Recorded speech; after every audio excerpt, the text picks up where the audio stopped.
Assalamualaikum warahmatullahi wabarakatuh. Perkenalkan, nama saya Rudi Purwanto. Saya adalah calon kepala sekolah dari SMA Smart Excellencia Indonesia Kabupaten Bogor. Pada video unjuk kerja ini, saya akan menampilkan 3 kegiatan. Kegiatan yang pertama adalah RPK, yaitu rencana proyek kepemimpinan yang akan dilaksanakan di Sekolah Magang 1, yaitu SMA Smart Excellencia Indonesia. Kegiatan yang kedua adalah kajian manajerial yang akan dilaksanakan di Sekolah Magang 1 dan Sekolah Magang 2. Dan kegiatan yang ketiga adalah peningkatan kompetensi yang akan dilakukan di Sekolah Magang 2, yaitu SMA Islam Al-Ghazali Kabupaten Bogor. Rencana proyek kepemimpinan. SMA Smart Excellencia Indonesia merupakan sekolah menengah bebas biaya yang diperuntukkan bagi peserta didik seluruh Indonesia yang memiliki kemampuan akademis baik tetapi memiliki keterbatasan secara finansial. SMA Smart Excellencia Indonesia merupakan sekolah penyelenggara SKS atau biasa disebut sistem kredit semester. Seluruh peserta didik pada sekolah ini diupayakan untuk mengikuti program SKS selama 2 tahun. Kebijakan tersebut digulirkan karena didasarkan pada karakteristik input peserta didik yang memiliki kriteria yang baik secara nilai rapor dan hasil psikotes. Input peserta didik tersebut didukung oleh sarana prasarana sekolah dan asrama yang terpadu, sehingga memudahkan untuk membina peserta didik dalam mencapai pembelajaran SKS selama 2 tahun. Berdasarkan rapor mutu sekolah, teridentifikasi adanya masalah di dalam pembelajaran, yaitu kemampuan metakognitif peserta didik yang rendah. Solusi untuk mengatasi masalah pembelajaran tersebut adalah saya menerapkan pembelajaran kolaborasi integratif. Tema di dalam RPK ini adalah peningkatan kemampuan metakognitif peserta didik melalui penerapan pembelajaran kolaborasi integratif. Tujuan dari RPK ini adalah yang pertama, meningkatkan pengetahuan mengenai kemampuan metakognitif peserta didik. Yang kedua, meningkatkan pengetahuan melalui pembelajaran kolaborasi integratif.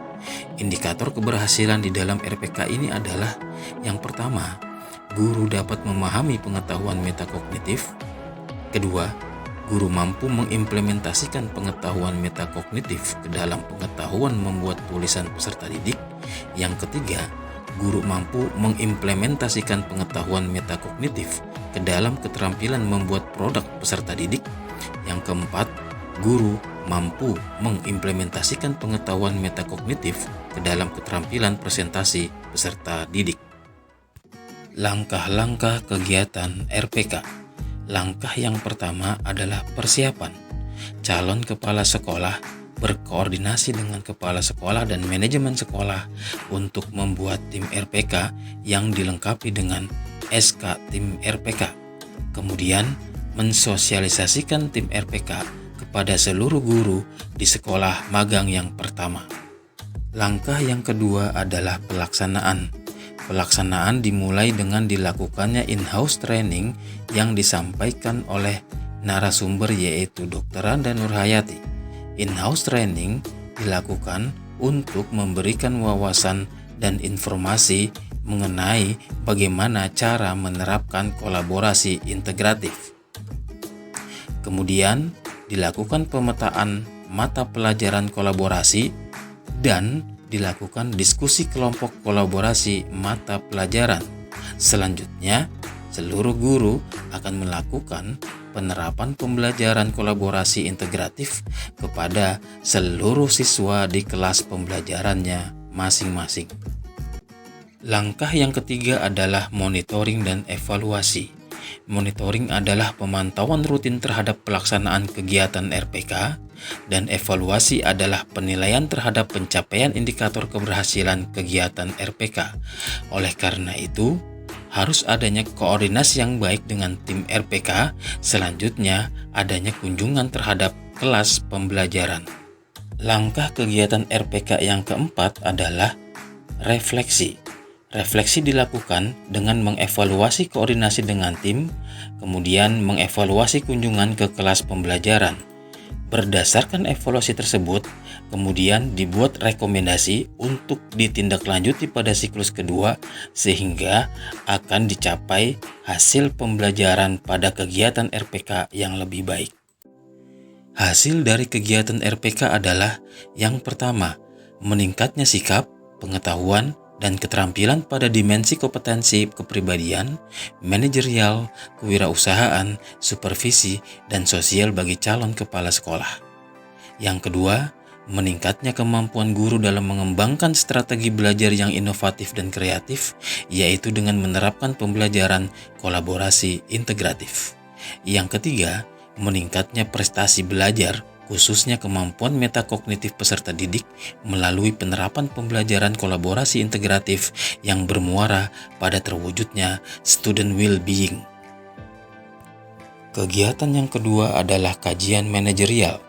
Kajian manajerial atau KM adalah kegiatan calon kepala sekolah dalam melakukan pemetaan capaian standar nasional pendidikan yang didasarkan pada kondisi nyata dan rapor mutu sekolah untuk menemukan potensi dan tantangan yang dipertimbangkan dalam menyusun rancangan peningkatan pelayanan pembelajaran yang berorientasi pada peserta didik. Kajian manajerial dilaksanakan di Sekolah Magang 1, yaitu SMA Smart Excellencia Indonesia, dan dilakukan di Sekolah Magang 2, yaitu SMA Islam Al-Ghazali.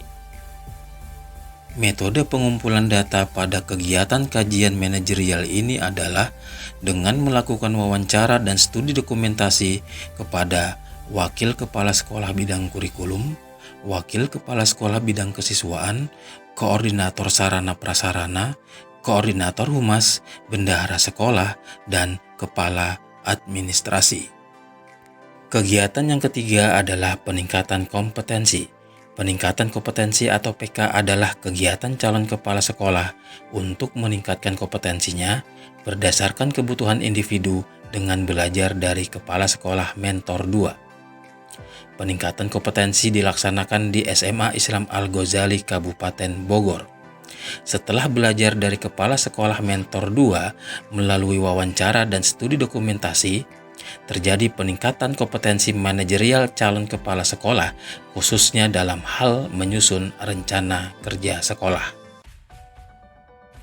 Belajar dari kepala sekolah mentor 2 di SMA Islam Al-Ghazali Kabupaten Bogor, saya sebagai calon kepala sekolah dapat memahami dan selanjutnya akan mengimplementasikan hasil yang saya peroleh untuk dapat merencanakan dan mengembangkan rencana kerja sekolah.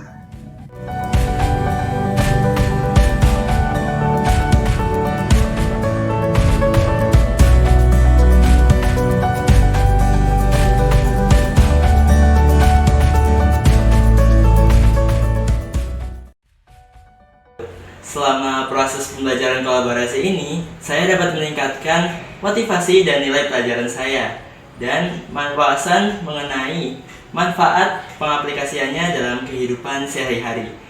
Kebermanfaatannya bagi siswa yang pertama, waktu lebih efisien dan efektif sehingga mereka bisa memanfaatkan waktu dengan sebaik-baiknya, dan yang kedua, hasil yang diperoleh mereka pun lebih baik dibandingkan tidak berkolaborasi.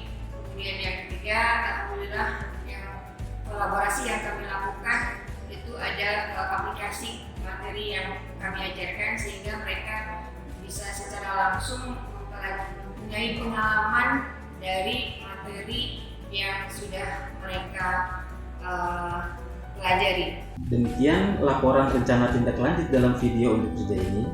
Semoga bermanfaat. Terima kasih. Wassalamualaikum warahmatullahi wabarakatuh.